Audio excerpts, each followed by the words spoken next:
तो दोस्तों आज हम फिर से आपके लिए लेकर आए हैं देश दुनिया की सभी ताजा बड़ी खबरें फटाफट एक एक कर विस्तार से आज आपको बताएंगे। तो वीडियो को अंत तक जरूर देखें। दोस्तों वीडियो बनाने में हमें काफी मेहनत लगी है, तो वीडियो को दिल से लाइक कर दें। जहां दोस्तों पहली खबर में आपको बता दें कि असदुद्दीन ओवैसी ने मोदी सरकार से मांगी सुरक्षा, कहा हिंदू संगठन करा सकते हैं मेरी हत्या, उत्तर प्रदेश में है मेरी जान को खतरा, बढ़ गई बीजेपी की मुश्किलें। भाई आपको बताएंगे दोस्तों की कोरोना वैक्सीन को लेकर बुरी तरह से अमेरिका में फंसे प्रधानमंत्री मोदी ने कोवैक्सीन की ली थी डोज, तो अमेरिका जाने की मोदी को कैसे मिली इजाजत, देश की जनता ने पूछे सवाल। वहीं आपको बताएंगे दोस्तों कि भारत बंद में दुकान खोलने वाले व्यापारियों का बहिष्कार करेंगे किसान संगठन, भाजपा की बड़ी मुश्किलें।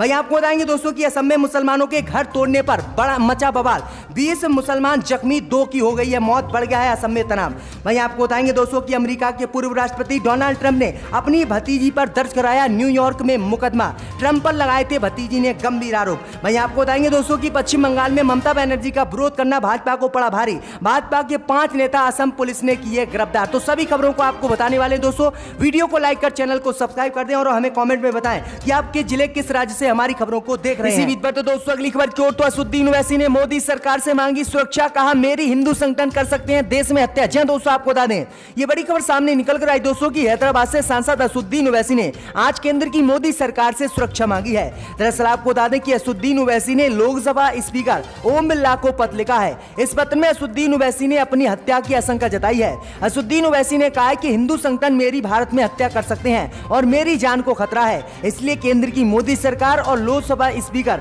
मेरी सुरक्षा बढ़ाएं। असदुद्दीन ओवैसी ने हवाला दिया है कि दिल्ली में उनके घर पर हिंदू सेना के कार्यकर्ताओं ने हमला किया था। असदुद्दीन ओवैसी ने कहा है कि अगर उस समय मैं घर में होता तो ये हमला मुझ पर भी कर सकते और मेरी जान भी ये ले सकते थे। असदुद्दीन ओवैसी ने कहा है कि उत्तर प्रदेश में जब से मैंने चुनाव लड़ने का ऐलान किया है तब से कई हिंदू संगठन मेरी जान लेने के चक्कर में लगे हुए हैं, इसलिए केंद्र की मोदी सरकार मेरी सुरक्षा बढ़ाए। और लोकसभा स्पीकर ओम बिरला को इसी मामले को लेकर ओवैसी ने पत्र भी लिखा है। तो ये बड़ी अपडेट आई दोस्तों, आपकी क्या राय है, ओवैसी को सुरक्षा मिलनी चाहिए या नहीं, कमेंट करके हमें बताएं। इसी बीच पर तो दोस्तों की कोरोना वैक्सीन को लेकर बुरी तरह से अमेरिका में फंसे प्रधानमंत्री मोदी, देश की जनता ने पूछे सवाल। जी दोस्तों आपको बता दें ये बड़ी खबर सामने निकल कर आई दोस्तों की प्रधानमंत्री मोदी 3 दिवसीय दौरे पर अमेरिका में हैं। वहीं आपको बता दें कि कोरोना संक्रमण से बचाव के लिए उन्होंने पूर्ण रूप से भारत में बनी कोवैक्सीन का टीका लगवाया। वहीं आपको बता दें कि कोरोना वैक्सीन के टीके को WHO और अमेरिका ने मान्यता नहीं दी थी और अमेरिका ने गाइडलाइन जारी की थी कि जिस भी भारतीय ने कोवैक्सीन का टीका लगवाया है उसे अमेरिका की यात्रा करने की अनुमति नहीं दी जाएगी।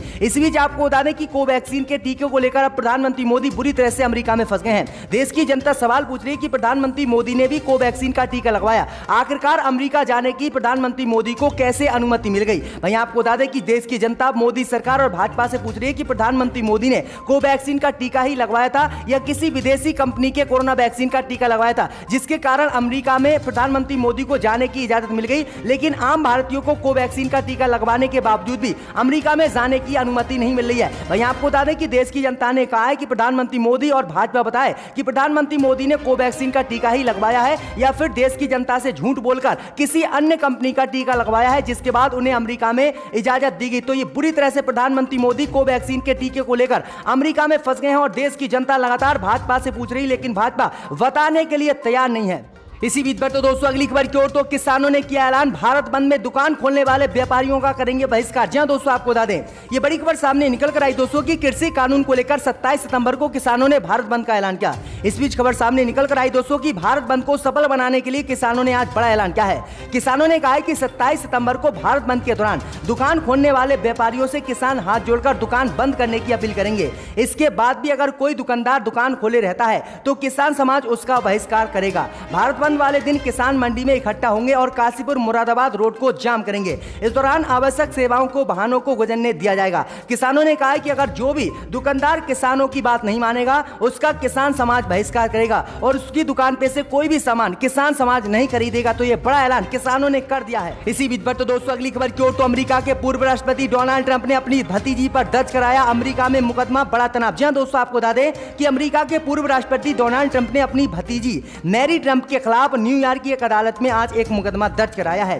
ये मुकदमा डोनाल्ड ट्रंप ने 2018 में छपी उस रिपोर्ट के खिलाफ दर्ज कराया है जिसमें उन्होंने अपनी भतीजी मेलानिया ट्रंप पर टैक्स से जुड़ी संदिग्ध योजनाओं में जुड़े रहने का आरोप लगाया है। दरअसल आपको बता दें कि ट्रंप ने आरोप लगाया है कि उनकी भतीजी एक समझौते को तोड़ रही है जिसके तहत वो दस्तावेजों को प्रकट नहीं कर सकती। वहीं आपको बता दें कि एफआईआर दर्ज होने के बाद डोनाल्ड ट्रंप के खिलाफ मैरी ट्रंप ने एक बड़ा बयान दिया है। उन्होंने कहा है कि ट्रंप अमेरिका में घिरते जा रहे हैं, इसलिए वह इससे बाहर निकलने के लिए उनके ऊपर मुकदमा दर्ज करा रहे हैं। दरअसल आपको बता दें कि डोनाल्ड ट्रंप पर उनकी भतीजी ने आरोप लगाया था कि डोनाल्ड ट्रंप ने करोड़ों रुपए का टैक्स छुपाया है और टैक्स में चोरी की है, जिसके बाद डोनाल्ड ट्रंप ने अपनी भतीजी पर ही न्यूयॉर्क की एक अदालत में आज मुकदमा दर्ज करा दिया है, जिसके बाद अमेरिका में तनाव बढ़ गया है। इसी बीच बढ़ते दोस्तों अगली खबर की ओर, तो असम में मुसलमानों के घर तोड़ने पर बवाल। जी दोस्तों आपको बता दें ये बड़ी खबर सामने निकल कर आई दोस्तों कि असम की बीजेपी सरकार ने 800 मुसलमानों के घरों को तोड़ने का ऐलान कर दिया था। वहीं आपको बता दें कि घरों को तोड़ने के लिए जब टीम पहुंची तो यहां पर विवाद हो गया।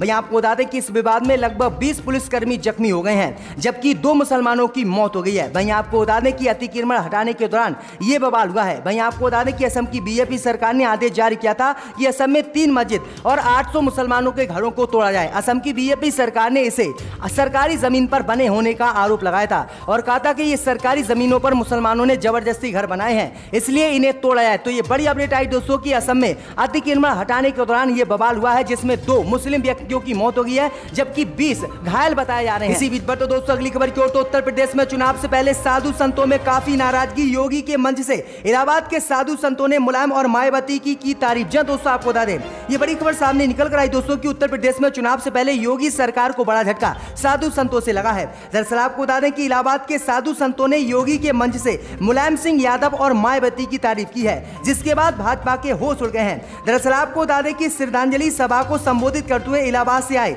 शंकराचार्य स्वामी वसुदेवानंद सरस्वती ने सीएम योगी के मंच से सपा सांसद मुलायम सिंह यादव और बीएसपी सुप्रीमो मायावती की तारीफ की है। मंच से उन्होंने कहा कि संस्कृत के विकास का श्रेय मुलायम सिंह यादव और मायावती को जाता है। वसुदेवानंद सरस्वती की बात सुनकर श्रद्धांजलि समारोह में जो भाजपा के अंधभक्त मौजूद थे वह सन्न रह गए। उन्होंने कहा कि मुलायम सिंह ने संस्कृति शिक्षाओं को माध्यमिक स्तर का वेतन दिया, मायावती ने अपने शासन में जो है शिक्षा को आगे बढ़ाया और संस्कृति स्कूलों को आगे बढ़ाया, लेकिन उत्तर प्रदेश की योगी सरकार इन स्कूलों को आगे बढ़ाने में नाकाम रही, इसलिए हम काफी योगी सरकार से नाराज है। भाई आपको बता दें कि बाबाओं के इस ऐलान के बाद योगी की मुश्किलें बढ़ गई और उत्तर प्रदेश में भाजपा के पांव उखड़ने शुरू हो गए हैं, यानी मुलायम सिंह यादव और मायावती के समर्थन में अब इलाहाबाद के साधु संत उतर आए हैं। इसी बीच पर तो दोस्तों अगली खबर की ओर, तो बंगाल के लोगों से ममता बनर्जी ने की अपील, अगर मुझे सीएम पद पर देखना चाहते हैं तो टीएमसी के समर्थन में करें वोट। जी दोस्तों आपको बता दें कि पश्चिम बंगाल की भवानीपुर विधानसभा सीट पर 30 सितंबर को उपचुनाव होने जा रहा है। देश भर की नजरें इस विधानसभा सीट पर लगी हुई हैं क्योंकि मुख्यमंत्री ममता बनर्जी खुद इस सीट से चुनावी मैदान में है। अगर उन्हें राज्य के मुख्यमंत्री पद पर आगे बने रहना है तो उन्हें ये सीट जीतकर विधानसभा पहुंचना ही होगा। भाई आपको बता दें कि विधानसभा उपचुनाव से पहले ममता बनर्जी लगातार जनता से वोट अपने पक्ष में देने की अपील कर रही हैं। गुरुवार को भवानीपुर को मिनी इंडिया बताते हुए कहा है कि यहाँ पर कई समुदाय के लोग रह रहे हैं। ममता बनर्जी ने कहा है कि मैंने इस सीट से 6 बार विधानसभा का चुनाव जीता। उन्होंने आगे कहा है कि मुझे मुख्यमंत्री बने रहने देखना चाहते हैं तो बारिश हो चाहे कुछ भी हो, आप वोट टीएमसी के समर्थन में करें। अगर मैं इस विधानसभा सीट को हार गई तो मुख्यमंत्री पद पर नहीं रहूंगी और कोई और बंगाल का मुख्यमंत्री बन जाएगा। तो ये बड़ी अपडेट आई दोस्तों की भवानीपुर विधानसभा सीट के लोगों से ये बड़ी अपील ममता बनर्जी ने की है। इसी बीच बढ़ते दोस्तों अगली खबर की ओर, तो प्रदूषण को लेकर केजरीवाल सरकार हुई सख्त, मोदी से की मांग पड़ोसी राज्यों में बैन हो पटाखे। जी दोस्तों आपको बता दें कि दिल्ली में बढ़ते प्रदूषण को लेकर केजरीवाल सरकार ने केंद्र की मोदी सरकार से पड़ोसी राज्यों में पटाखों को बैन कराने की मांग की है। दिल्ली में तो इस साल भी पटाखों की बिक्री और फोड़ने पर रोक लगा दी गई है, लेकिन पड़ोसी राज्यों में पटाखों पर कोई रोक नहीं है। केजरीवाल सरकार ने गुरुवार को केंद्रीय पर्यावरण मंत्री भूपेंद्र यादव के साथ हुई वर्चुअल मीटिंग में पड़ोसी राज्यों में भी पटाखों पर बैन लगाने की मांग की है। तो ये बड़ी अपडेट आई दोस्तों, देखते हैं कि मोदी सरकार बैन लगाती है या फिर नहीं। इसी बीच पर तो दोस्तों अगली खबर की ओर, तो श्रीलंकाई नौसेना ने भारतीय मछुआरों पर किया हमला, कई नाव क्षतिग्रस्त, मछली पकड़ने के जाल भी टूटे। जी हाँ दोस्तों आपको बता दें कि तमिलनाडु के रामेश्वरम में श्रीलंकाई नेवी के कर्मियों द्वारा भारतीय मछुआरों पर हमला किए जाने की खबर मिल रही है। जिसमें उनकी नौकाएं और मछलियों को पकड़ने के जाल टूट गए हैं। तमिलनाडु मत्स्य विभाग के अधिकारियों ने ये जानकारी दी है। अधिकारियों ने बताया है कि यह घटना बुधवार देर रात कच्चा टीपू के समीप हुई है, जब लगभग 10 गश्ती नौकाएं आए श्रीलंकाई नेवी के कर्मियों ने शीशे की बोतलें और पत्थरे फेंके, जिसमें उनकी नौकाएं टूट गईं और मछुआरे जिससे मछली पकड़ते थे वो भी जाल टूट गए। तो ये बड़ी अपडेट आ रही है, बड़ा हमला जो है श्रीलंका की नौसेना ने भारतीय मछुआरों पर किया है। इसी बीच पर तो दोस्तों अगली खबर की ओर, तो पश्चिम बंगाल में ममता बनर्जी के खिलाफ विरोध प्रदर्शन करना भाजपा को पड़ा भारी, कई भाजपा नेताओं पर केस दर्ज है। दोस्तों आपको बता दें कि पश्चिम बंगाल में होने जा रहे उपचुनाव से पहले ही भाजपा को ममता बनर्जी ने बड़ा झटका दिया है।